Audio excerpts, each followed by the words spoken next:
for that too? You want my thoughts for the game? Sure. Well, first off, it's good to get a win on Tuesday, and we fell behind early. It didn't look good. The ball was hit pretty good, and the ball was really carrying in the first inning. The fly ball that the left-handed hitter hit off the top of the fence, we thought it was a routine fly ball. It just kept going and going, and kind of fooled our outfielder a little bit. And pitch later, they hit a 2-run homer, and all of a sudden it's 3-0. But I didn't feel like there was any panic. We felt like we were going to score tonight, and the concern was that we've been having some trouble, with some of the younger guys coming in and pitching, and how many runs were we going to have to score, or were we going to be able to hold them down? We're going to throw enough strikes, and Denton came out and gave us a pretty good second inning, and then Trest he wasn't super sharp, but he gave us a couple innings in there and kind of settled it down. We got the lead in the fourth, kind of gave it back up, and then obviously we put together another good inning, and then cruised a little bit from there. Cops had a couple of good innings, and it was just good that our offense just kept going. And really what created the innings were that we fouled off a lot of pitches, and we forced some walks. And then obviously they walked 3, and Heston hit a grand slam. And that's kind of how you put quicker numbers up. They either make errors or walk you. It's hard to get 3 or 4 hits in an inning, but you get a walk or 2, and then you pop one, you score quick, and that's what we did tonight.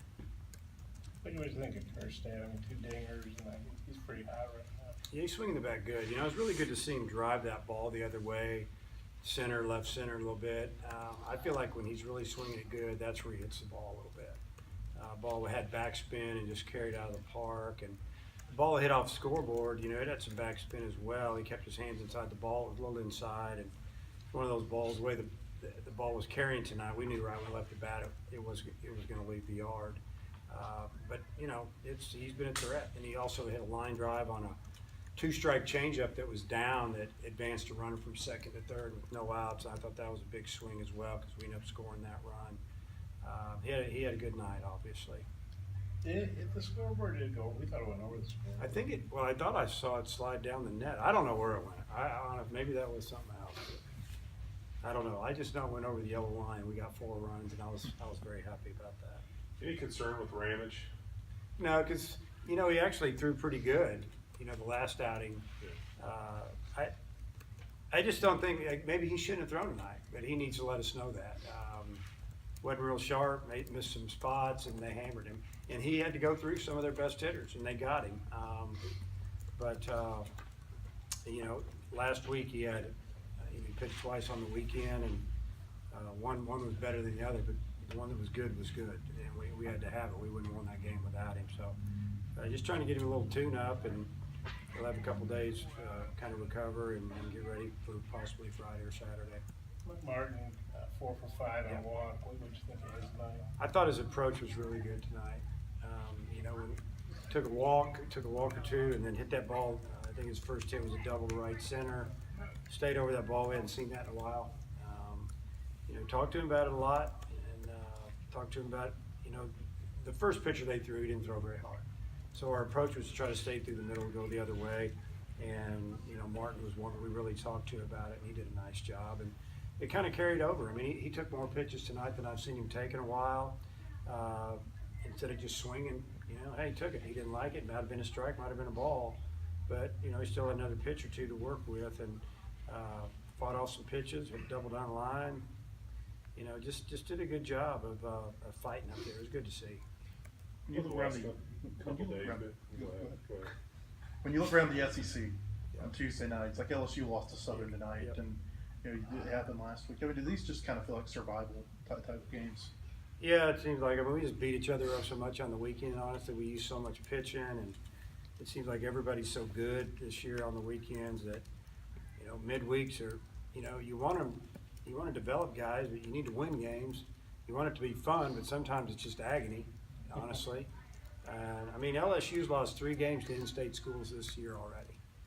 And it's, you're running into teams that are excited to play you, and, you're trying to keep the kids focused on the Tuesday game, and really they're thinking about the Friday game or the Thursday game. And it's a tough pull there, especially this time of year. And we only have 4 non-conference games left. And 2 of them we play in the middle of the week. I don't know how we're going to get through the second one.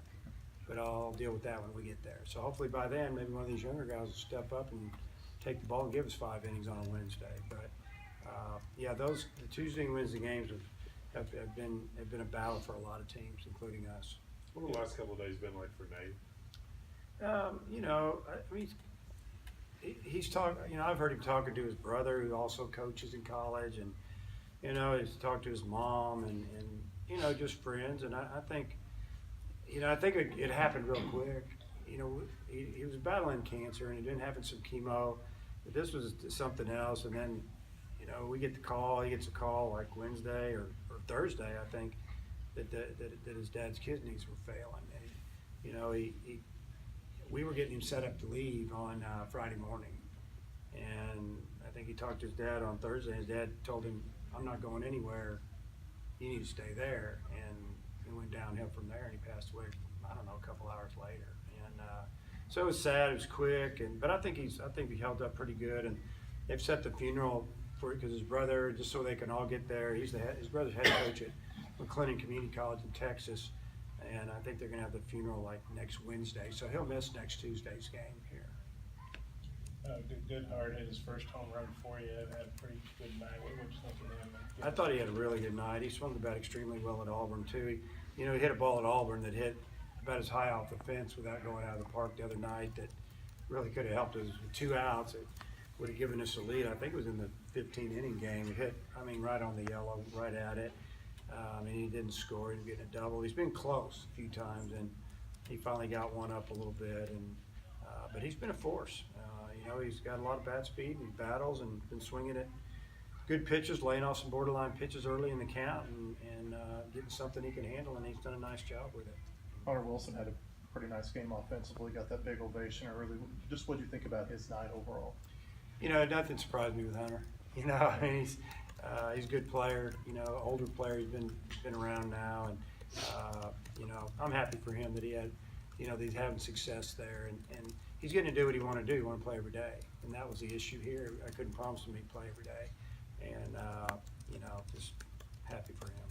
Vanderbilt, and then what you're going to do with your rotation this weekend. Yeah, Vanderbilt. It's one of the most talented teams in the country. Preseason #1 in a lot of polls, and they've been really good at home. They've taken care of business at home, for many years. But this year they've put the hurt on some teams. So, they're going to be one of the toughest teams, if not the toughest team that we've played all year. And then you throw in the fact that we're playing at their field. We're going to have to play extremely well.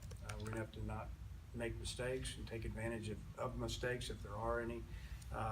We'll stay with the same setup as last week, with down a little bit in pitching, with Costi being out again. We're not going to pitch him this weekend, so we'll go the same 2 in the same order, and then TBA for game 3 and leave Cody in the bullpen. So Cody, what if it was a day where you didn't need to pitch him in the first 2 or do you feel like you'll pitch him in relief probably? Well, that's TBA. He would probably be our starter in game 3. If we don't throw him the first 2 games, he'll start game 3. You guys have been good on the road. You swept one series with Bama and Auburn and Southern Cal. So far we played good on the road, for the most part.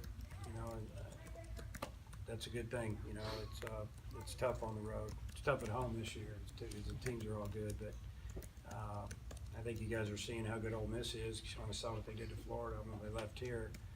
A&M can really pitch, and now they're hitting, and LSU's been hot. And I know they got beat tonight, but it's the league is it just doesn't give you a break. There's no days off, or if we just play fairly good today, we're going to win, and you got to earn everything. So, anytime you can win on the road, it's a plus. What do you think has been the key to the road success? Because last year you guys obviously had a great team, but struggled on the road against really good teams. What do you think? We just couldn't finish. We win every Friday on the road, and